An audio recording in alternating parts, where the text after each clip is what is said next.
Ils disent que c'est la femme qui crée l'énergie du couple. Moi, j'ai toujours été dans l'énergie masculine. Fait qu'en couple, ça fait en sorte que c'est moi qui lead, c'est moi qui gère, c'est moi qui décide. Puis quand ça fait de mon affaire, ben je m'en vais. Moi, la femme alpha, là, ça a été mon rôle pendant des années. Là. Je travaille là-dessus en ce moment à essayer de connecter avec cette partie féminine-là. Moi, je veux juste être la meilleure version de moi-même que j'étais hier, and so on, jusqu'à la fin de mes jours.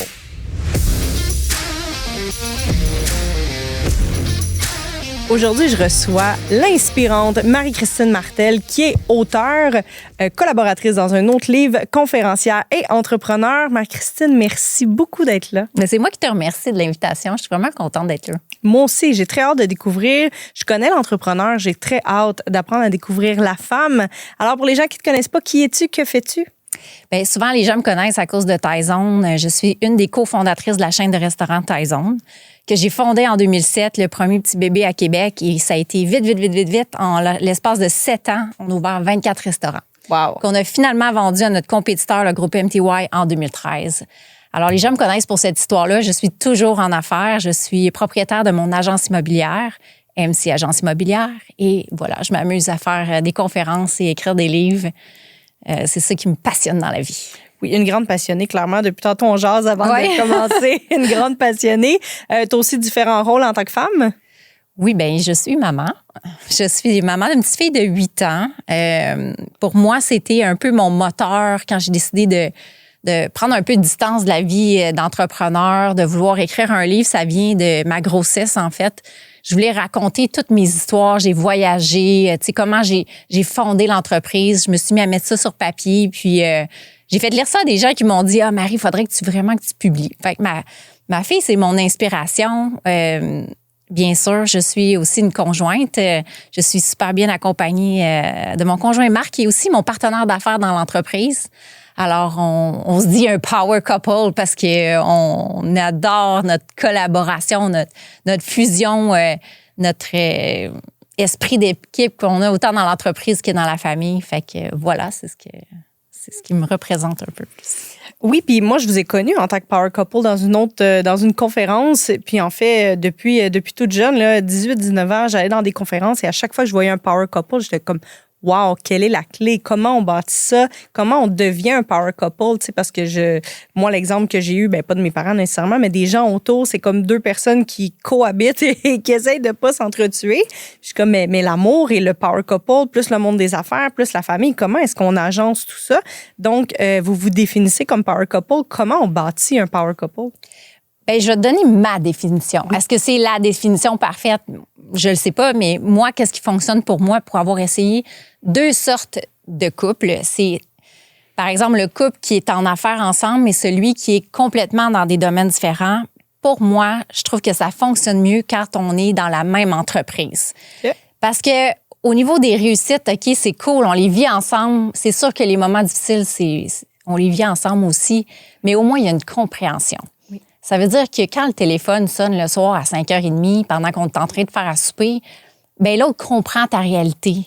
Chose que quand j'étais, par exemple, avec le père de ma fille, qui était un électricien, qui finissait à 5h, à 3h, puis c'était terminé, c'était vraiment difficile pour lui de comprendre ma réalité. Même, ça amenait des frustrations. Il n'arrivait pas à comprendre pourquoi je répondais à un client, puis pourquoi ça ne pouvait pas attendre au lendemain matin. Tandis que là, cette espèce de compréhension commune-là, je trouve ça vraiment magique. Puis, ça s'intègre à travers le couple, mais tu sais, je pourrais dire power family parce qu'on intègre les enfants là-dedans. Tu sais, moi, ma fille est souvent dans l'auto, puis elle est tellement drôle. Tu sais, elle a 8 ans, mais des fois, elle me dit « Ah, est-ce qu'ils vont t'appeler? » Tu sais, elle connaît le nom de nos clients parce qu'elle est dans l'auto, puis elle entend nos conversations, puis elle se trouve donc bien drôle de parler de ça, mais d'intégrer les membres de la famille dans ce que l'un et l'autre vit, bien, je trouve ça super intéressant. C'est sûr qu'il y a des power couples qui sont pas dans le même domaine, c'est bien correct aussi. Mais tu sais, je pense qu'à la base, c'est la compréhension mutuelle, quand il y a du respect mutuel, puis quand il y a de l'admiration pour l'autre. Tellement. Je pense que c'est ça vraiment un power couple. Absolument. Absolument. C'est l'admiration. Quand j'ai étudié en PNL, ils nous demandaient d'aller modéliser ce qui nous intéressait vraiment. T'sais. Puis moi, j'ai été modélisée pour ma grande discipline. J'étais comme, je vais pas modéliser ça. Moi, ce qui m'inspire, c'est comment les gens font pour s'aimer. Pendant longtemps, je veux savoir c'est quoi la clé. Et une des clés, c'était l'admiration mutuelle. Parce que parfois, il y en a juste un qui admire l'autre, puis c'est tout. Mais l'admiration mutuelle, c'était une des 3 clés que j'ai appris dans ma modélisation de comment est-ce qu'on reste ensemble longtemps et qu'on s'aime passionnément aussi. Et je pense que tu en es un power couple. Bien, ça fait pas longtemps qu'on est ensemble. Moi, je regarde aller. Là. Je pense que vous êtes sur la voie du power couple quand même assez... en plus, quand tu t'exposes publiquement comme vous l'êtes tous les deux, ben, je pense que les gens vous admirent puis vous voient comme une inspiration, tout simplement. Oui, absolument. Puis j'ai une grande admiration pour mon chum parce que, on en parlait un peu avant, mais l'énergie masculine, l'énergie féminine, moi, j'ai toujours été dans l'énergie masculine. Fait qu'en couple, ça fait en sorte que c'est moi qui lead, c'est moi qui gère, c'est moi qui décide. Puis quand ça fait mon affaire, ben je m'en vais où la portée là, tu sais. Fait que j'ai été longtemps dans la résistance de pas vouloir être faible avec un homme ou de pas avoir besoin d'un homme parce que j'ai appris à être indépendante jusqu'à temps que je finisse par voir une des clés d'un power couple que je pourrais bâtir, c'est peut-être d'aller dans la vulnérabilité et avoir le droit de m'appuyer avec un homme, ce qui ne me rend pas faible, qui me rend simplement femme parce que moi, je l'aide à se propulser, puis lui, il m'aide à me propulser à différents niveaux. Tu sais, fait que j'ai essayé pendant longtemps de tout gérer, de tout contrôler. De ton côté, énergie féminine, énergie masculine, comment ça s'est passé dans ta vie? Oh my God, moi, la femme alpha, là, ça a été mon rôle pendant des années. Là. Je travaille là-dessus en ce moment à essayer de connecter avec cette partie féminine-là, puis ça fonctionne, honnêtement. Puis je pense que plus que moi, je me rebalance, plus que ça donne l'espace à mon chum d'être dans sa masculinité. Tellement. Puis je pense que dans la société en ce moment, là, il y a beaucoup de débalancement. Tu sais, les femmes là, se sont faites mettre sur le marché du travail. Faut que tu travailles, faut que tu sois carriériste, une mère qui est exceptionnelle avec une maison parfaite et tout ça. Puis là, ça a causé des déséquilibres par défaut, là, tu sais. Et de retourner, je pense, dans cette yin-yang, cet esprit de yin-yang-là, plus balancé, ben ça me permet... Je pense que la femme, elle matérialise de l'intérieur vers l'extérieur, puis les hommes sont plus l'inverse, de l'extérieur vers l'intérieur. Fait que quand tout ça est bien balancé, je pense que ça peut faire vraiment de la magie. Mais je travaille vraiment fort. C'est un travail. Oui, parce que c'est ton identité depuis très longtemps. Ouais. Fait que, tu sais, c'est pas juste, OK, je change mes habitudes de vie, j'arrête de fumer ou j'arrête de consommer de l'alcool. C'est un changement d'identité complet. Puis je dis pas que c'est facile là, quand tu as un enjeu avec ça, mais tu sais, pour moi, si je décide d'arrêter de manger du chocolat, ben c'est pas si difficile que ça. Tu sais, je peux choisir d'arrêter. Mais quand tu changes l'identité, il y a un gros travail à faire parce que c'est par ça qu'on se définit. Puis moi, j'ai été longtemps définie par une femme qui travaille très fort, qui prend des décisions, qui s'arrête jamais et qui a pas d'émotions. On en parlait tantôt. Comment est-ce que tu vis maintenant? Parce que pour moi, c'était une faiblesse avoir des émotions. C'est pour ça que je les ai toutes coupées pendant longtemps pour réussir en affaires. Comment ça a été, toi, le fait d'être une femme et d'avoir le droit de vivre des émotions? Est-ce que tu t'es accordé ce droit-là ou en tant que femme alpha, t'as juste tout coupé pour réussir à avancer? Bien, il faut comprendre qu'au départ, quand je me suis lancée en affaires, j'étais associée avec... On était 7 au total et j'étais la seule femme. Okay. Et là, rapidement, je me suis rendu compte que les émotions n'avaient pas leur place. Tu sais, j'ai été élevée dans l'entrepreneurship à la dure. Là. Ça a été comme ça dès le départ. Alors, de reconnecter avec ça, pour moi, c'est comme réapprendre à marcher. Tu sais, c'est pas comme ça que je suis... coordonnée. Mon logiciel, il tourne dans cette boucle alpha-là. Et dans le fond, j'ai une amie qui m'a dit un jour, tu sais, Marie, là, une femme, c'est comme une fleur. Dans le fond, les abeilles, ils viennent à la fleur. C'est pas la fleur qui court après les abeilles. Tellement. C'est ça que j'essaie de rebalancer, c'est dans mon pouvoir de manifestation, pas tant dans mes émotions. Tu sais, les émotions, je suis capable de les gérer, mais c'est plus dans ma façon d'être attractive et non d'être dans le faire, mais plus d'être dans l'être. C'est plus à ce niveau-là. Absolument. Puis ta quête vers plus l'être, est-ce que c'est arrivé après la vente de l'entreprise ou tu étais déjà dans ta zone, dans ta grande ascension de 24 restaurants? Est-ce que tu as réussi à balancer ou c'est venu vraiment après? C'est une très bonne question. Mais tout ça est venu après une période hyper noire qui s'est passée dans ma vie. On en parlait un petit peu en pré-entrevue, mais je peux mettre ton auditoire un peu à la page. C'est que quand j'ai vendu Taizone en 2013, simultanément avec ça, je me séparais du conjoint avec qui j'avais fait cette grande aventure-là. Alors, j'ai connu ce garçon-là, j'avais 16-17 ans. On s'est dit, on ouvre un restaurant. Puis pendant les 12 années qui ont suivi, on a tout bâti ça ensemble. Pour moi, là, c'était l'homme de ma vie. J'allais le marier, j'allais avoir des enfants. C'était comme bouclé dans ma tête. Mais finalement, la vie a fait ainsi que finalement, on s'est séparés. Puis les deux événements arrivaient en même temps. Fait que pour moi, là, je suis tombée dans un énorme vide. Il n'y avait plus rien en avant de moi, là. C'était le néant. Puis, comme je te disais tantôt aussi, c'est que le chèque n'est pas arrivé avec un manuel d'instruction. T'sais. Mes parents sont pas vraiment riches, fait que ils m'ont pas pu me coacher à me dire, ben gars, Marie, fais attention, il y a certaines personnes qui vont se présenter à toi, tu vas avoir des nouveaux amis et tout ça. Fait que j'étais super vulnérable, puis ça m'a amenée dans une noirceur qui a duré quelques années. Et moi, mon moyen pour soulager ça, ça a été l'alcool. Fait que pour moi, l'alcool, là, ça a été comme un bloqueur d'émotions. Ces émotions-là que je mettais de côté depuis si longtemps, bien là, pour moi, là, ça assouvissait toute cette souffrance que j'avais à l'intérieur de moi. Puis j'aime ça souvent dire que la vie, c'est un miroir, OK? Fait que moi, toutes les années de Tyson qui allaient bien, mon miroir intérieur, il était super beau, il était dans l'abondance. J'attirais les gens que j'avais besoin d'attirer, mais quand je suis arrivée à ce moment-là de ma vie où ce que tout était noir, bien, il est venu un moment où je me suis dit, c'est quoi ma valeur? Je me suis dévalorisée là-dedans. C'est comme si je m'identifiais tellement à mon entreprise. Puis c'est drôle parce que dans le livre que tu as présenté tout à l'heure, là, on devient des entrepreneurs, on s'identifie à notre entreprise. Puis là, j'étais plus personne. Et là, les gens que j'ai attirés, là, c'était pas des bonnes personnes. T'sais. Alors, moi, j'étais rendue à 33 ans, puis là, le tic-tac faisait que je voulais avoir des enfants, puis là, ben j'ai attiré quelqu'un dans ma vie qui est devenu le père de ma fille et tout ça, puis ça n'a pas fonctionné. Mais si je prends avec du recul toute cette aventure-là, c'est la vie, c'est un miroir. Pour moi, ça veut tout dire. Alors, ma quête, pour revenir à ta question, ma quête de vouloir retourner vers mon féminin ou de développement personnel ou de travail sur moi est arrivée quand j'ai vraiment mis un genou à terre puis que je suis rentrée en thérapie. Fait que moi, j'ai connu les thérapies. Je suis partie 21 jours en thérapie fermée pour reconnecter avec cette petite fille-là que j'avais perdue de vue complètement. Wow. Et puis là, c'est amorcé un travail sur moi là, qui continue encore aujourd'hui. Puis je pense que j'arrêterai jamais parce que je suis vraiment une passionnée. Moi, je veux juste être la meilleure version de moi-même que j'étais hier, and so on, jusqu'à la fin de mes jours. Tellement. Fait que c'est vraiment comme ça que c'est venu. Puis, tu sais, des fois, là, un grand choc, bien, c'est souvent le plus beau cadeau qui nous est donné. Puis moi, c'est vraiment ça qui s'est passé avec l'alcool.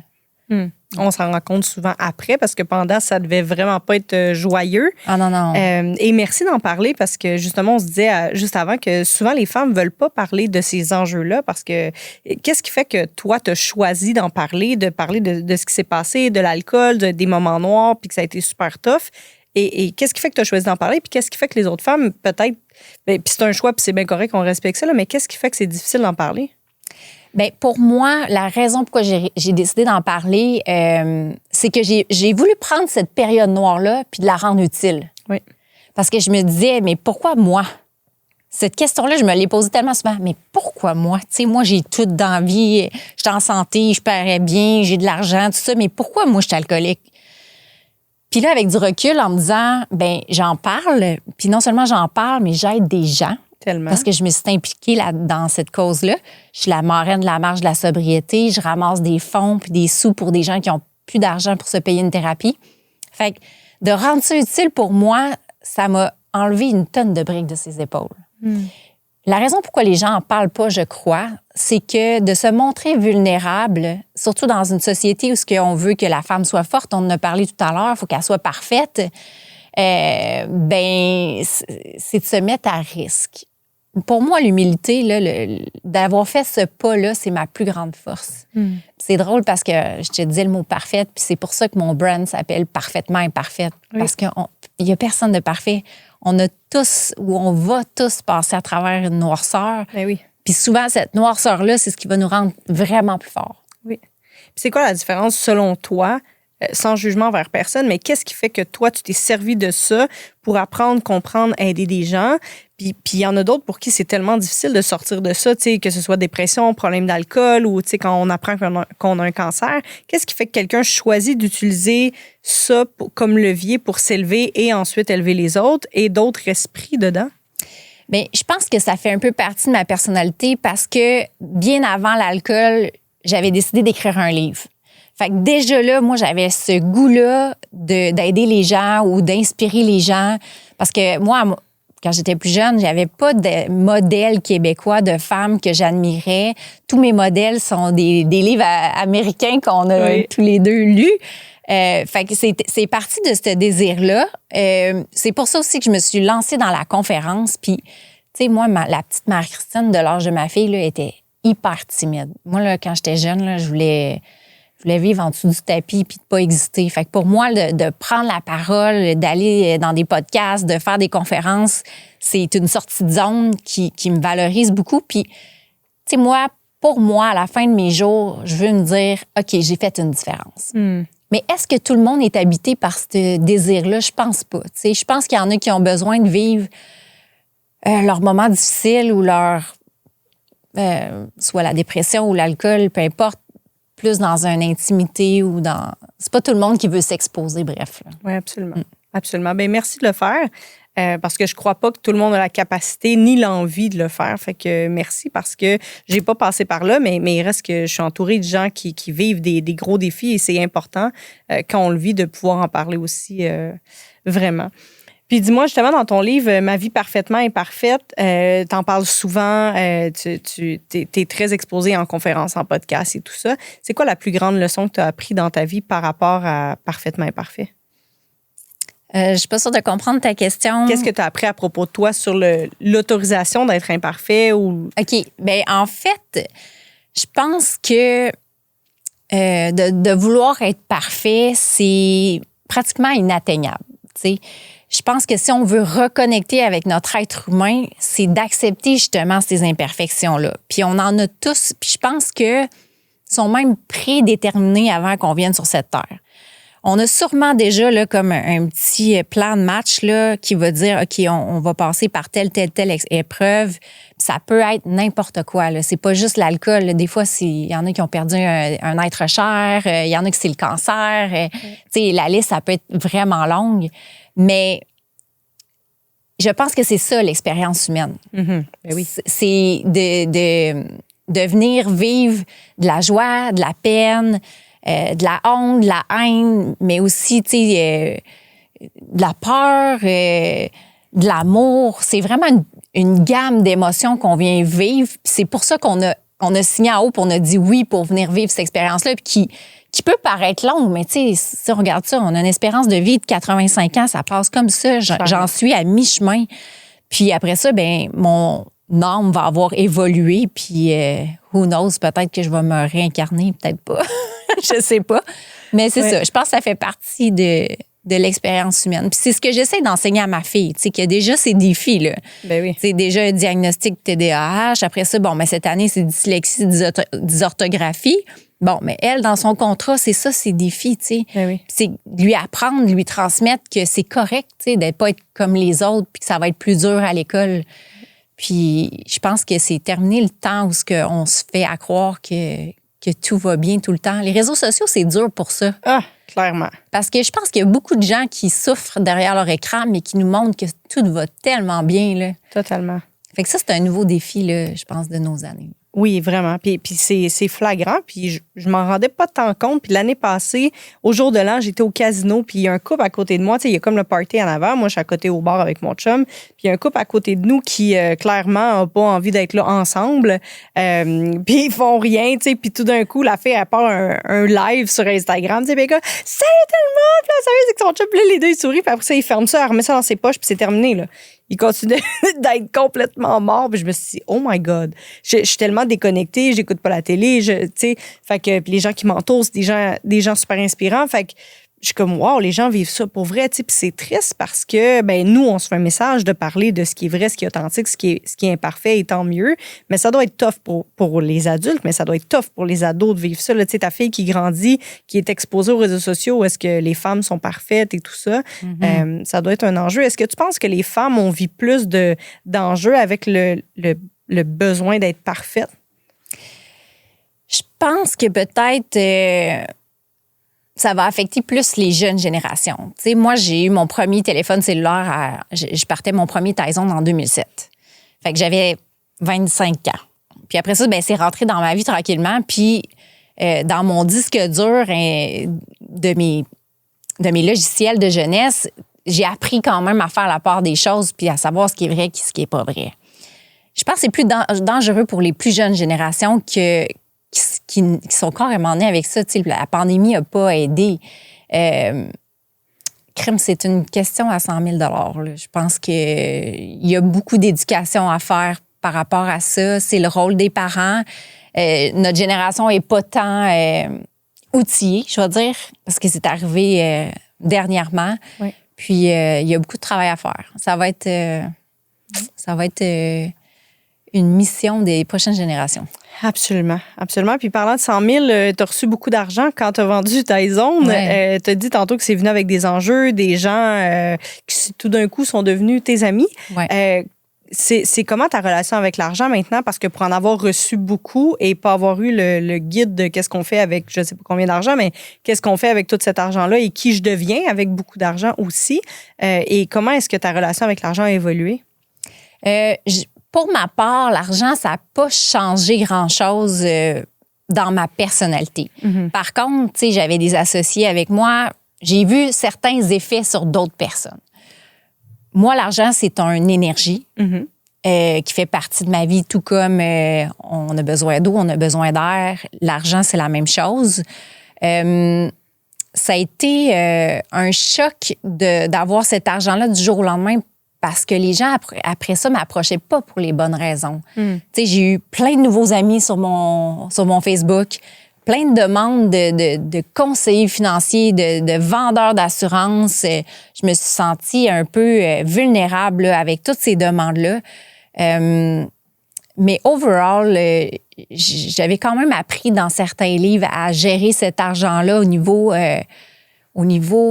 psychologique. Tu sais. Savoir que l'argent, c'est une énergie puis qu'on peut la manifester.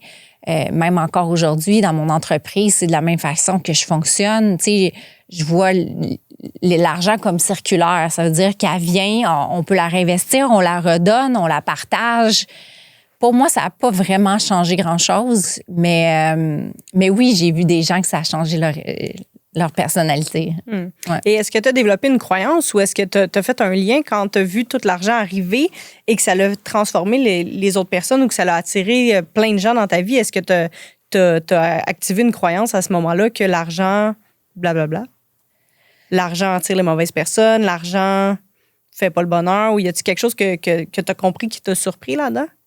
Clairement, l'argent faisait pas le bonheur, ça c'est certain. Ça amène une certaine sécurité que j'avais hâte d'atteindre, par contre, d'avoir des sous. Tu sais, on dit souvent à nos enfants, mettons, l'argent ne pousse pas dans les arbres. Moi, je suis pas grandie avec cette mentalité-là. Puis j'ai eu la chance de travailler sur des bateaux de multimillionnaires pendant 5 ans. Puis ces gens-là étaient... Je les qualifiais de personnes normales. Ils étaient comme moi, tu sais. Quand je faisais le service, puis j'avais une discussion avec ces gens-là, je me disais, on n'a rien de différent. Fait que j'avais quand même une bonne base. Je pense que qu'est-ce qui me manquait, c'était... comment je pourrais dire ça? J'étais pas prudente. Okay. Moi, j'avais toujours l'idée que tout le monde était bon et gentil et j'avais jamais calculé qu'il y a des gens qui pouvaient avoir des mauvaises intentions. C'est plus à ce niveau-là. C'est plus à travers l'être humain que l'argent en tant que tel. Intéressant.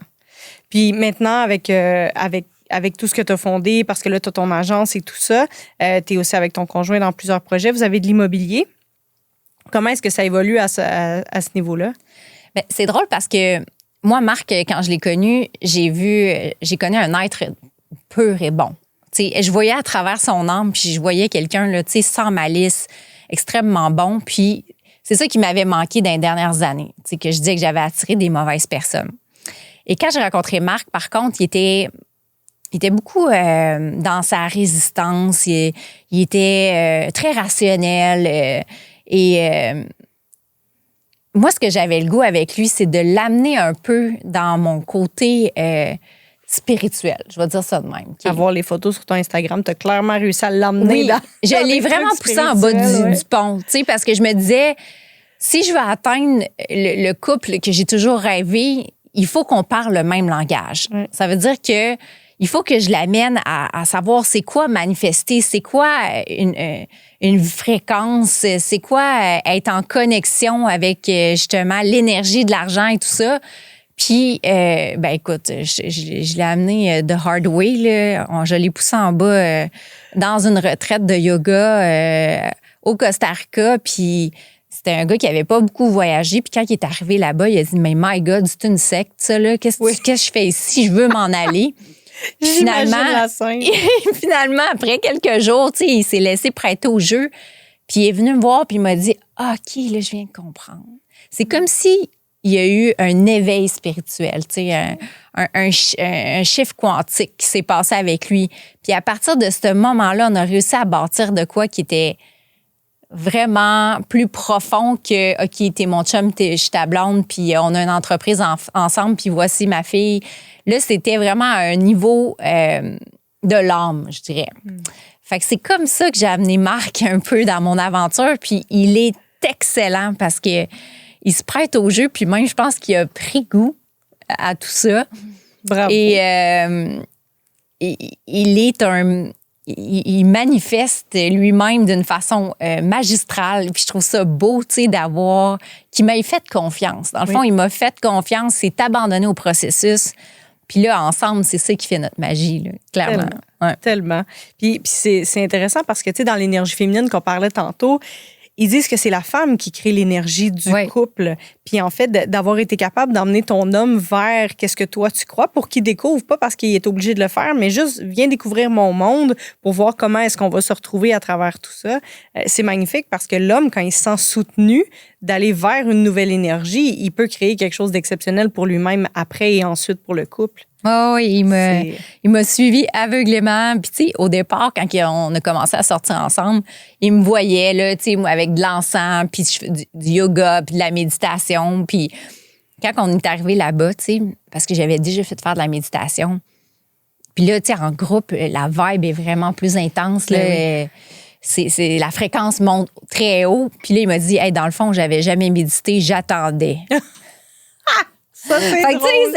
J'attendais. Oui, il dit, finalement, je méditais pas pantoute, moi, j'attendais. Fait que, tu sais, de le voir maintenant, de dire, hey, Marie, c'est quoi, là, ça va pas mon deal, là, je vais aller méditer. Ride on, vas-y, tu sais. Très cool. C'est le fun de les emmener vers cette énergie-là. Moi, je trouve ça cute quand je vois mon chum puis j'ai des cartes le matin, faire sa routine matinale. Je suis comme, quand même, il y a un peu d'impact positif de ma part là-dedans. Fait que c'est le fun. Puis, dans le titre « Et si l'entrepreneuriat rendait fou un livre dans lequel tu as participé, est-ce que tu peux nous en parler? Parce que le titre, je le trouve magnifiquement bien écrit. Oui, absolument. Ben, c'est une... voyons, comment on dit ça? C'est Dominique Gagnon qui a eu l'idée. C'est de son cru avec Isabelle Nassen qui a écrit les textes. Dans le fond, on est 7 ou 8 entrepreneurs qui ont collaboré. Et puis, c'est venu dans le fond, on est après une pandémie. On a tous eu un moment très difficile. J'en fais partie par rapport à tout ce qui s'est passé au niveau de l'économie. Et Dominique Gagnon, il a dit, hey, j'aimerais ça écrire un livre. Et si l'entrepreneuriat rendait fou, ou est-ce qu'il faut être fou pour être entrepreneur? Fait qu'on tourne autour de cette thématique-là. Puis on a tous vécu quelque chose plus ou moins facile à un certain moment. Il y en a qui c'est des faillites, il y en a qui c'est une dépression, il y en a qui c'est le suicide. Il y a des super belles statistiques là-dedans. Puis on s'est toutes livrés vraiment là, à cœur ouvert dans ce livre-là, qui, je pense qu'il arrive vraiment à point. T'sais, on parle plus de santé mentale. Les entrepreneurs sauvent un petit peu plus qu'avant parce qu'avant, on était des super-héros. Oui. Puis là, ben, on essaie de dire qu'on est vraiment juste des êtres humains un peu fous. Oui. Et c'est vraiment bien fait, c'est très bien écrit, ça se lit super bien. Fait que oui, ça c'est sorti le 20 mars, alors disponible partout dans les librairies à travers le Québec. J'ai bien hâte de lire ça. Tantôt, je me disais, je vais prendre une année sabbatique pour lire tout ce que j'ai reçu juste aujourd'hui, tu sais. Merci beaucoup. Moi, j'aime ça audiobook, là, des fois. Oui, clairement. Moi, je fais les deux. Là. Ben oui, absolument. Absolument. Et dis-moi, c'est quoi la réponse? Est-ce que l'entrepreneuriat rend fou? Je pense que l'entrepreneuriat, c'est pas fait pour tout le monde.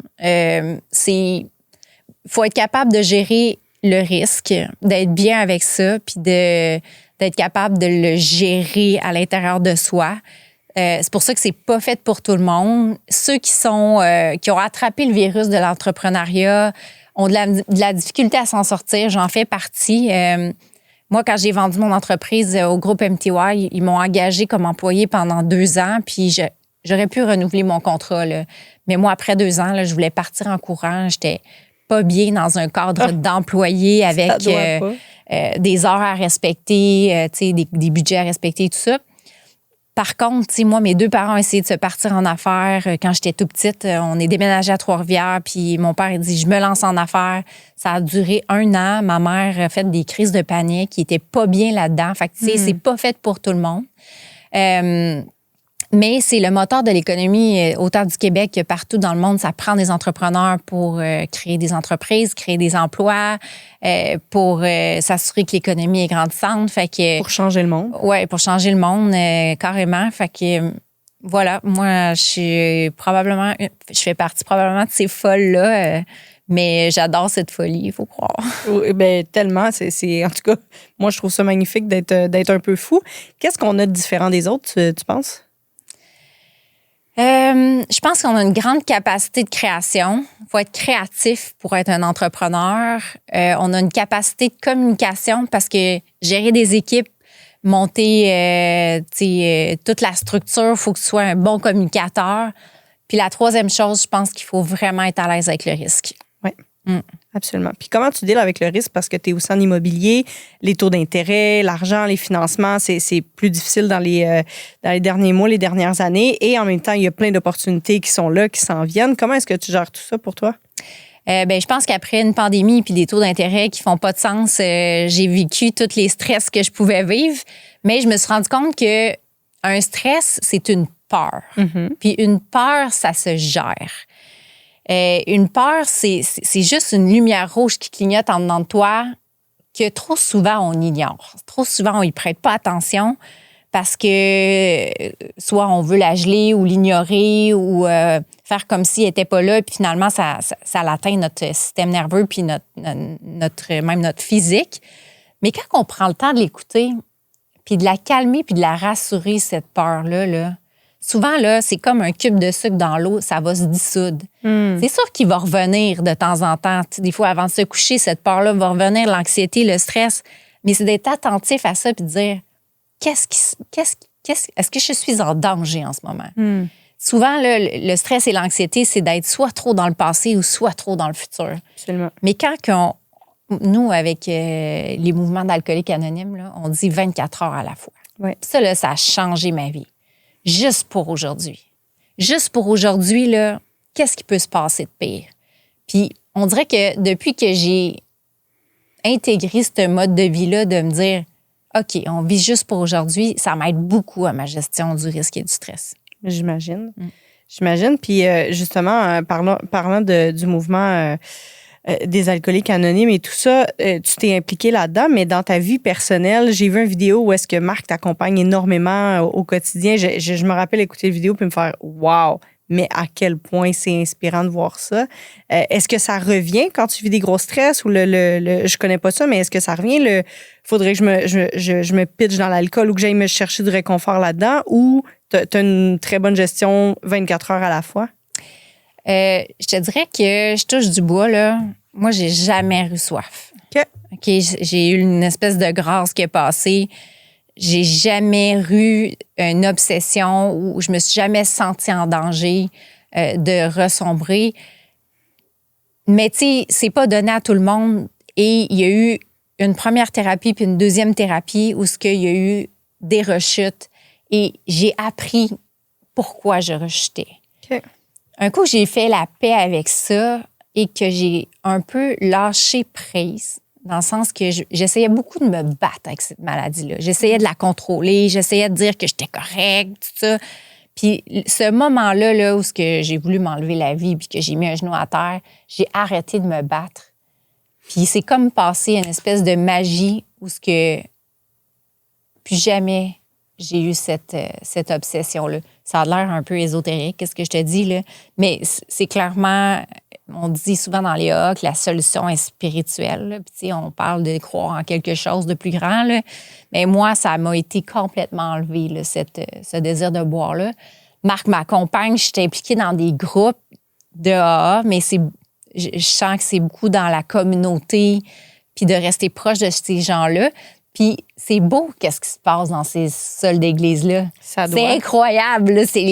C'est les plus beaux partages, les plus belles conférences que j'ai vues de ma vie, c'est dans ces salles d'église-là. C'est vraiment juste du vrai, là. C'est pur, c'est beau. Tu sais, il y a de l'amour, personne se juge. Je me dis, ce modèle d'affaires-là devrait être exploité partout dans les entreprises, dans les écoles. On aurait une meilleure société. Oui, parce que tout le monde collabore. J'ai déjà voulu aller voir parce que j'étais super curieuse, parce que je suis curieuse.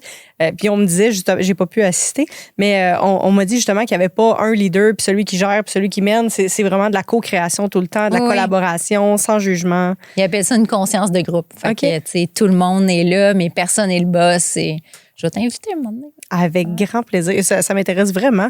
Je suis curieuse de savoir comment est-ce que les gens se supportent sans jugement, en pure authenticité, vraiment. C'est fascinant. C'est fascinant parce que il y a tellement de souffrance derrière un problème de dépendance que quand tu as quelqu'un en avant de toi qui l'a vécu, c'est comme s'il n'y avait plus de filtre. Puis c'était comme cœur à cœur, je sais qu'est-ce que tu vis. Oui. Parce que quand on a ce problème-là, les gens autour de nous, là, ils comprennent pas, puis sont là.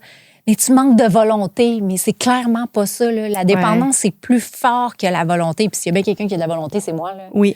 Puis c'est comme si on avait un boulet à notre pied, puis il était attaché, puis la clé, on l'avait pitché, puis là, il fallait que tu te promènes avec ça. Wow. Tu deviens un moment que tu n'es plus capable de vivre avec la substance, puis sans la substance. Ouais. C'est vraiment là comme... T'es pris dans un piège qui n'a pas de fin. Et là, t'arrives avec ces gens-là, puis qui font tout « Hey, c'est beau, on comprend. Puis on va t'aider à l'enlever ton boulet, tu sais. » Tellement. Puis j'ai 2 personnes en tête, puis c'est les 2 personnes qui, dès que j'arrive devant eux, cœur ouvert complètement, c'est fou, je trouve, la qualité de discussion que je peux avoir avec des gens qui ont fait ce processus-là. Puis j'en connais plein, des gens qui ont fait du cheminement personnel, mais des gens qui ont embarqué dans les AA puis qui ont décidé d'aider d'autres personnes à s'élever avec ça. La qualité du cœur pur devant moi, à toutes les fois, je suis flabbergastée. Vraiment. Vraiment. Très cool. Puis dis-moi, qu'est-ce qui s'en vient pour les prochains mois, les prochaines années avec Marie-Christine qui continue d'évoluer, qui est Power Couple, la famille, tout ça? C'est quoi les prochains projets? J'ai plein d'affaires, mais tu sais, il y a des choses que je peux pas parler, malheureusement, mais écoute, j'ai un 2e livre décrit là, par moi-même qu'on attend de sortir parce qu'on essaie de mettre ça simultanément avec une autre affaire que je peux pas parler. Il y a des transactions qui vont se passer qui sont quand même de grosse envergure, qui vont sûrement être médiatisées. Sinon, ma fille va faire son premier tapis rouge en septembre pour le film qu'elle a tourné cet été. Je continue des conférences. Écoute, on manifeste cette année. 2024, là, c'est mon année 8. Là. On est dedans. Ben oui, la fleur s'ouvre pour les abeilles. C'est ça. Très cool. Puis dis-moi, de quoi, à quel moment de ta vie où est-ce que tu as eu besoin de plus de courage pour passer au-delà de la peur, au-delà des épreuves? C'est drôle parce que j'ai vu que tu as fait un podcast sur le courage, tu sais. Puis pour moi, le courage, c'est pas par la force. Le courage, c'est par tout laisser tomber. Fait que moi, là, si j'avais pas tout laissé tomber par rapport à ma maladie, si j'avais continué de garder une espèce de désir de me battre, je serais probablement encore en train de m'autodétruire. Qu'est-ce qui a été courageux pour moi, c'est de laisser ça aller, le lâcher prise. Je trouve que le mot est un peu surutilisé, là, mais l'abandon total, pour moi, c'est ça le plus grand courage que quelqu'un peut avoir. Puis de quoi tu as eu besoin pour faire l'abandon total? À quoi tu t'es accroché? Parce que je n'avais plus rien à perdre. Fait que c'est vraiment là que j'ai fait... En fait, quand mon chum, il m'a dit, tu sais, comment ça s'est passé, là, tu sais, ton éveil spirituel, ta grâce? J'ai dit, c'est comme si j'étais morte. J'étais vivante, puis je suis morte. C'est ça qui s'est passé cette journée-là. Puis je me suis relevée de ça, puis j'ai recommencé ma vie à zéro. Wow. Ouais. Puis qu'est-ce qui a changé après? Parce que, je veux dire, c'est tout qu'un éveil, là. Est-ce que c'est les mêmes personnes qui t'entouraient? Est-ce que tu avais clairement pas les mêmes habitudes parce que c'est à ce moment-là que tu es allé en thérapie et tout ça? Mais qu'est-ce qui a changé par rapport à ça? Parce que c'est gros, là. Tout change parce que tout prend une autre perspective au niveau de l'importance. Qu'est-ce qui est vraiment important? Qui est vraiment important? C'est vraiment dans la subtilité, mais tout devient dans une espèce de magie où ce que tu dis, OK, j'ai failli y passer, là. Fait qu'est-ce que je vois maintenant? Les gens que je décide de garder autour de moi, ben, tu les apprécies encore plus. Puis après ça, ben, tout le superflu, tu le laisses tomber. Tu sais, ça te tente pas d'y aller, puis tu y vas pareil, là. Ouais. Tu sais, je vais dire oui au lieu de dire non, là. Tout ce côté-là que tu décides de complètement mettre de côté, là, ça change complètement la vie. Ça doit. Ouais. Ça doit. Puis en lien avec l'amour de toi, j'imagine que tu as fait un progrès exceptionnel. Apprendre à aimer la femme dans ta reconstruction. Je pense que qu'est-ce qui a fait que je me suis retournée vers moi-même, ça a été le fait de consommer. Parce que quand on consomme, c'est de l'auto-sabotage, c'est de l'autodestruction. Ça vient avec le sentiment de honte. Et ça, c'est le pire sentiment qu'on peut vivre parce qu'avoir honte, c'est tellement souffrant. Puis là, on se déteste vraiment. Et apprendre à s'aimer, je pense pas que j'avais un problème à m'aimer quand j'étais plus jeune. T'sais, avec ma famille, j'ai eu de l'amour et tout ça. Mais c'était apprendre à me pardonner. Apprendre à dire, « Hey Marie, sais-tu quoi, tout ce qui s'est passé, c'est pas grave. » Tu sais, là, comment tu t'es auto-détruit, puis qu'est-ce que tu as pu faire à ton corps ou à faire subir à ta famille, là, c'est pas grave. Ça se reconstruit, tu sais. Puis là, tu te pardonnes, là, puis là, tout passe. Ouais, vraiment. Très beau. Et parfaitement imparfait, est-ce que c'est un mouvement? Est-ce que ça s'en vient? Est-ce qu'il y a des grands projets pour ça? Bien, pour moi, c'est comme un branding. C'est mon branding personnel. Je trouve que tout le monde se reconnaît là-dedans. Ouais. Je fais ça un peu pour m'amuser. C'est le type de mon livre, mais tu sais, je vends des chandails, je vends des huiles essentielles. Tout ce qui m'amuse, là, je fais pas vraiment d'argent avec ça. Ouais. Mais je trouve que ça laisse une petite partie de moi de ce que j'ai à partager. De mon message. T'sais, fait que si quelqu'un a mon chandail un matin et elle dit je m'aime pas à face, gars, je suis parfaitement imparfaite, on dirait que je me dis j'ai peut-être changé sa journée comme ça. Absolument. Ouais. Absolument. C'est vraiment pour m'amuser. Ouais. Puis je suis curieuse, ta fille a commencé à faire des films et tout ça. Oui. Si je lui demandais en entrevue qu'est-ce qu'elle admire de sa maman, d'après toi, c'est quoi la réponse? Ma petite fille, elle a 8 ans. Elle est encore dans son monde un peu de licorne. Fait que peut-être que tu n'aurais pas la réponse que tu espères. Mais ma fille, c'est ma première étudiante et les autres, c'est du superflu dans le sens que je lui transmets beaucoup son propre pouvoir, pouvoir de manifestation depuis qu'elle est toute petite que je lui enseigne. Puis quand elle m'a dit « Maman, je veux faire du cinéma », ben j'ai dit « Parfait, on commence par où? » Bon, maman, elle a fait un peu des démarches et tout ça. Mais quand ça a été le temps d'aller passer une audition, elle avait déjà tous les outils pour manifester son rôle, tu sais. Puis quand elle est sortie de son audition, elle a sorti, elle a dit « Maman, je suis sûre que je vais avoir le rôle. » J'étais là « That's my girl! » Tu sais, j'y ai transmis cette espèce de super pouvoir de croire en elle puis de dire « Hey, moi, je vais l'avoir. » Puis j'étais tellement fière, tu sais. Tellement. Je trouve que ça se perd des fois dans certaines familles de dire « Hey, t'es capable, vas-y. » Mais pas juste en disant « T'es capable », mais en disant « T'as le pouvoir d'être capable. » tu sais. Vraiment. C'est beau qu'à 8 ans, elle ait déjà compris ça. Oui, c'est super. Si elle n'avait pas eu le rôle, est-ce qu'elle a déjà les capacités pour voir la part des choses sur « Ah, ben il y a quelque chose de mieux » ou... Ah, mais il y a plein d'auditions qui n'ont pas eu de rôle. Là. OK. Non, c'est 1 sur 2 qui fonctionne, des fois 1 sur 3. Là, elle a déjà vécu l'échec, puis elle sait que c'est la vie. Là. Je trouve que c'est une belle école pour elle de vivre ces expériences-là. Tellement. Je trouve ça vraiment inspirant. Ouais. Et je reviens au livre Ici l'entrepreneuriat rendez fou. En ce moment, il y a beaucoup d'entrepreneurs. J'imagine que c'est arrivé à d'autres époques aussi.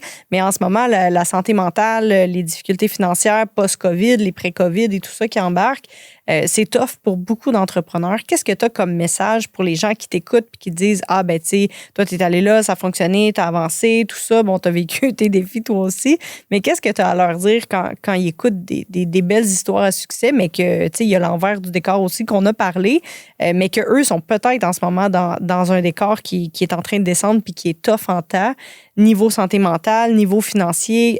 Qu'est-ce que tu as à leur dire comme message pour continuer d'avancer?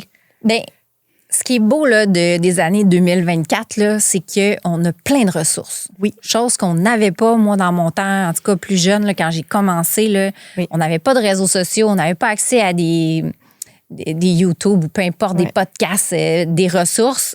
Aujourd'hui, je trouve que quand même, si tu es mal pris, lève la main, il y a de la ressource un petit peu plus. C'est vrai que les psychologues ne sont pas nécessairement disponibles, mais il y a tellement de coachs, il y a tellement des écoles aussi d'entrepreneuriat qui sont rendues avec des divisions pour aider à la santé mentale. Fait que pour moi, je dis, ben à chacun sa route. Si la route est difficile, c'est parce qu'il y a une leçon derrière ça. Il y en a pas de parcours parfait, il y en a absolument pas. Mais c'est vrai que on est un peu à l'ère de la facilité, mais la facilité a le beau côté aussi que c'est plus facile à aller chercher de l'aide. Vraiment. Je suis très d'accord. Puis qu'est-ce que ça t'a apporté, toi, de lever la main puis de dire j'ai besoin d'aide, je m'en vais en thérapie, tout ça, versus avoir essayé de continuer à contrôler? Tu sais, tu dis je ne serais pas rendu là ici si j'avais continué à contrôler. Qu'est-ce qui ont avantage les gens à lever la main et à dire j'ai besoin d'aide, même si j'ai honte, même si je sais que ça va pas être facile, même si j'ai peur? Bien, je pense que quand on est entrepreneur, notre plus gros problème, c'est qu'on n'arrête jamais. Oui. On est sur une roue continuelle de soit le travail, la famille, la maison, la ci, la ça, puis on prend jamais de pause. Fait que pour ce qui est d'aller chercher de l'aide, c'est de prendre cette pause-là. Pour ma part, j'ai été 21 jours, pas de cellulaire, pas de téléphone, rien, pas de télé. Fait que j'ai eu cet espace-là là, que j'ai pu prendre le temps de reconnecter avec moi-même, de reprendre soin de moi. Parce qu'en thérapie, par exemple, ils nous remontent à faire notre lit, même si je le faisais quand même, mais pour certaines, ils avaient complètement perdu cette priorité-là dans leur vie. Ils nous apprennent à manger 3 repas par jour parce que moi, souvent, je mange sur mon ordinateur en même temps que je fais un Zoom. Tu sais, on mange pas super bien. Oui. Tu sais, de prendre aussi le temps de jaser avec des gens, sans avoir notre téléphone à côté de nous, chose qu'on fait presque plus maintenant. On a toujours notre téléphone à portée de main.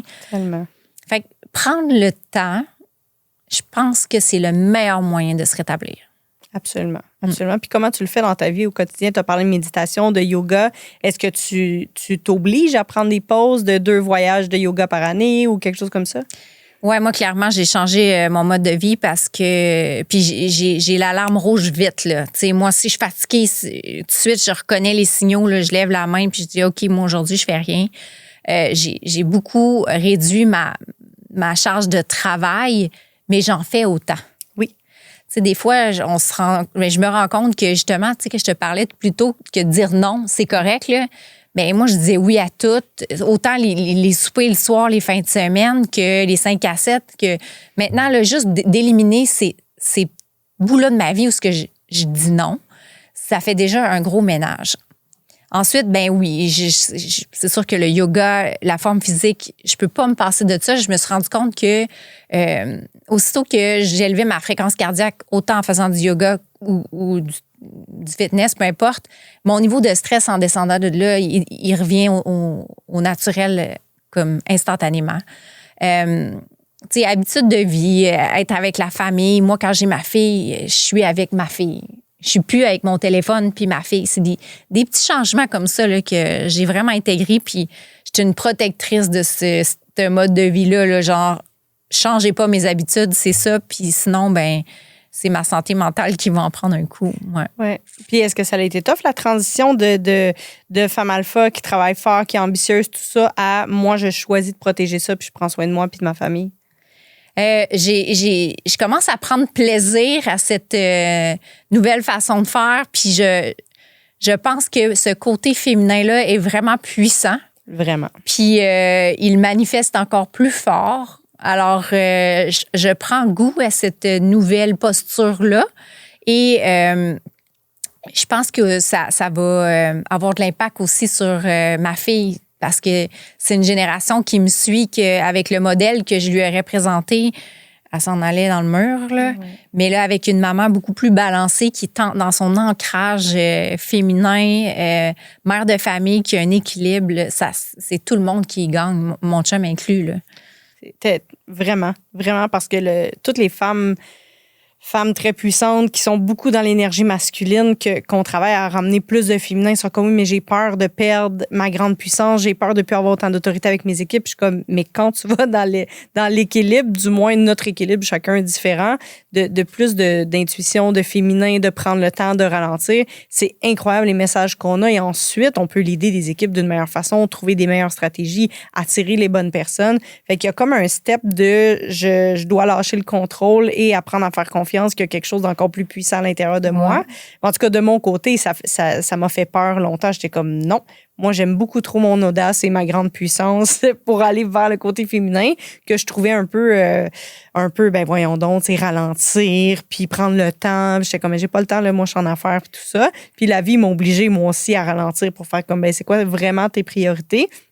Puis en fait, de prendre le temps et d'apprécier, de prendre le temps, je suis comme, wow, mais à quel point j'ai des meilleures idées, j'ai plus d'inspiration, je suis beaucoup plus puissante qu'avant, mais complètement différemment.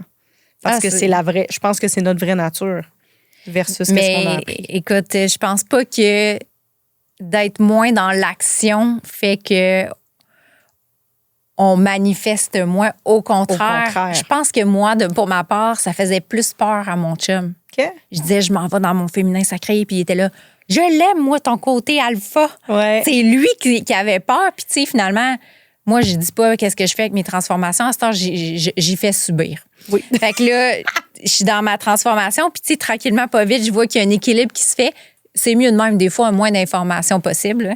Puis, tu sais, moi, je le vois, la grande photo, me dire, ah oui, ça, c'est parfait. Là. Ça commence à avoir une belle équilibre. Là. Oui, absolument. Ouais. Absolument. C'est très beau. Très ouais. beau. Je vais terminer avec une carte que tu vas piger, qui est avec une question intéressante, probablement.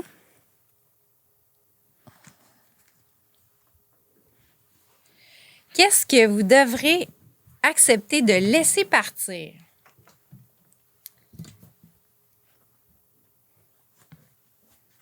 Mon enfant. Je veux pas qu'elle quitte la maison, je veux qu'elle reste chez nous toute sa vie. On a encore beaucoup de temps quand même. Mais sinon, j'ai beaucoup fait la paix avec qu'est-ce qui vient, qu'est-ce qui part. Tu sais, quand on va en entreprise, j'ai fait des deuils. Je suis très à l'aise avec le laisser partir. Je laisserai pas partir mon chum non plus. Mais s'il veut s'en aller, c'est lui le pire, là. Mais ouais, c'est ça, c'est une bonne question. Toi, qu'est-ce que tu accepterais de laisser partir? Ah, t'es la première des podcasts qui me retourne en question. Oh, je suis oui, pas j'aime sûre ça. que c'est dans les règles du podcast. Non? OK. Ben, tu y penseras, tu m'enverras un. Non, mais c'est une excellente question. Qu'est-ce que je devrais accepter qu'est-ce que je pourrais accepter de laisser partir?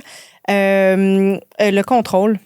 Ah oui. Je tiens encore beaucoup le contrôle de vouloir décider de ce qui s'en vient. Malgré tous les beaux changements que j'ai faits dernièrement qui font très peur, j'ai laissé aller beaucoup de choses, beaucoup de projets pour créer de l'espace pour du nouveau, pour plus de puissance. Tu sais, je laisse aller ce qui est très bien pour quelque chose d'excellent et d'exceptionnel, mais ça vient avec un vide et je continue d'essayer de contrôler le vide quand même. Fait que laisser aller le contrôle. C'est ouais. intéressant. Ouais. Ouais, moi, j'ai laissé tomber ça. Je suis morte. Moi, je suis encore en apprentissage là-dessus. Marie-Christine, merci infiniment. Merci à toi. C'est présentement le lancement de ce livre. Oui, les deux sont lancés. Et lui est déjà en tablette, on peut le commander. Oui, c'est ça. C'est déjà. Ben, les deux sont Archambault, Renaud-Bré, partout dans votre librairie près de chez vous. Très inspirante. Si on veut te suivre, on te suit sur Facebook, Instagram. Facebook, Instagram, LinkedIn. Là, je m'amuse avec TikTok. Je suis pas super bonne, mais bon, on fait ce qu'on peut. Mais oui, partout. Merci beaucoup. Merci à toi. Alors, quelle découverte pour moi, Marie-Christine. J'ai adoré. J'ai très hâte de pouvoir lire ces livres, en fait, les livres auxquels elle a participé. Et vous avez parlé beaucoup d'énergie féminine, énormément, puis je sais que c'est quelque chose que tu amènes de plus en plus, en fait. Puis je serais curieuse de savoir qu'est-ce que ça prend, en fait, pour justement embrasser un peu plus cette énergie féminine-là pour les femmes entrepreneurs et de laisser un peu plus le côté énergie masculine d'être toujours dans le faire. Qu'est-ce que ça prend pour embrasser cette partie-là? Ça prend un gros mur pour nous arrêter, pour finalement comprendre, je crois. Mais non, sans blague, ça prend un désir d'aller vers plus grand que soi. Parce que je pense que, puis c'est ma perception, mais il y a un maximum qu'on peut atteindre dans l'énergie masculine à vouloir, tu sais, hustle, travailler fort, être dans le faire tout le temps, travailler plus, puis faire plus d'heures, puis se définir par le travail ou par les accomplissements. Fait que je pense qu'il y a un maximum qu'on peut aller versus quand tu vas dans l'énergie féminine, tu as beaucoup plus de puissance qui part de l'intérieur de toi vers l'extérieur de toi. Puis ça fait longtemps que j'en entends parler, tu sais, de tu vas avoir plus d'énergie puissante, puis plus d'intuition, des meilleures connexions, puis tout ça. Puis je suis comme oui, mais la transition pour me rendre, elle est trop dangereuse. Je vais perdre le contrôle et je ne veux pas ça. Fait que pendant longtemps, j'ai résisté à ça. Fait que qu'est-ce que ça prend? Ça prend un désir de vouloir une plus grande puissance intérieure. Et pour moi, ça a été vraiment un pardon d'avoir pensé que la femme était faible. C'est ce que ça m'a pris. Parce que pleurer, c'est faible. Avoir des émotions, c'est faible. Être fatigué de temps en temps, c'est faible. Donc, j'étais toujours dans l'énergie masculine et ça me plaisait bien. Je voyais pas ça comme une faiblesse. Je voyais ça comme une grande force de me faire appeler Hitler. Fait que c'est ça. Fait que c'est ce que ça m'a pris l'acceptation d'aller vers l'énergie féminine, de perdre le contrôle pendant un temps, sachant qu'un jour, j'allais finir par me rattraper et me ramener sur l'équilibre. Mais il a fallu accepter que je perde le contrôle pendant un bout. Fait que est-ce que c'est comme ça pour tout le monde? J'en ai aucune idée. Mais je pense qu'il y a un lâcher-prise sur le contrôle à avoir. Puis c'est intéressant que tu amènes le pardon parce que c'est aussi quelque chose que vous avez amené. Puis c'est quelque chose qu'on côtoie quand même beaucoup en coaching aussi. Oui. Puis des fois, ça choque un peu quand on parle de pardon. Je serais curieuse que tu nous donnes ta définition du pardon. Puis qu'est-ce que ça a comme impact, en fait, quand on choisit de pardonner? Bien, souvent, les gens pensent que le pardon, c'est j'ai été violentée, donc je vais pardonner à la personne. Je te pardonne d'avoir été violent envers moi. Puis je crois pas que c'est ça le pardon. Si on va vers le Ho'oponopono, la théorie hawaïenne et tout ça, puis que tu vas dans le désolé, pardon, merci, je t'aime, c'est désolé d'avoir cru que c'était de ma faute, pardon de m'être infligé ça pendant longtemps, ou tu sais, il y a vraiment ça dans le pardon pour moi, puis je suis pas une spécialiste du pardon, mais le Ho'oponopono, ça fait vraiment un gros impact, puis t'as pas besoin d'aller parler avec la personne qui t'a violenté ou la personne qui t'a emmené vers une faillite ou que tu crois qui t'a emmené vers une faillite, du moins. Fait que tu sais, c'est pas d'aller parler à l'autre personne et d'aller pardonner à l'autre personne, c'est commencer par se pardonner soi-même, et ça fait des changements magnifiques dans une vie, d'apprendre à se pardonner sur qu'est-ce qui est, qu'est-ce qui n'est plus, qu'est-ce qu'on a fait, qu'est-ce qu'on n'a pas fait. Fait que l'importance de se pardonner à la base, puis d'apprendre à accepter qui on est avec avec, tu sais, parfaitement imparfait, mais tu sais, justement, il y a des choses qu'on a faites de bien, d'autres moins bien. Fait que d'être capable de se pardonner soi-même, d'apprendre à s'aimer sous toutes ses coutures, puis de faire comme, ben, écoute, ça, c'était pas mon meilleur coup, mais je me pardonne parce qu'à ce moment-là, c'est, tu sais, j'avais mon choix A, mon choix B. J'aurais dû prendre C. Mais écoute, je le voyais pas, fait que j'ai choisi entre mes deux options, puis c'était pas les bonnes. Mais écoute, je me pardonne d'avoir eu l'incapacité de voir quelque chose d'autre ou d'avoir levé la main pour aller chercher de l'aide ou quelque chose comme ça. Fait que le pardon, c'est vraiment de revenir à soi puis de s'accorder de l'amour, en fait, pour laisser aller ce qui est. Puis, tu sais, il y en a qui vont écouter, qui vont dire, oui, mais tu comprends pas. Moi, c'est gros ce que j'ai vécu. Effectivement, mais je connais plein de gens qui ont passé par des trucs lourds et difficiles, super intenses que je veux jamais vivre de ma vie, mais qui ont réussi à se pardonner, ce qui, ça, énergétiquement, dans le pouvoir de la guérison, fait un impact sur l'autre personne sans même qu'on ait besoin d'y parler. Fait que je pense qu'il y a ça.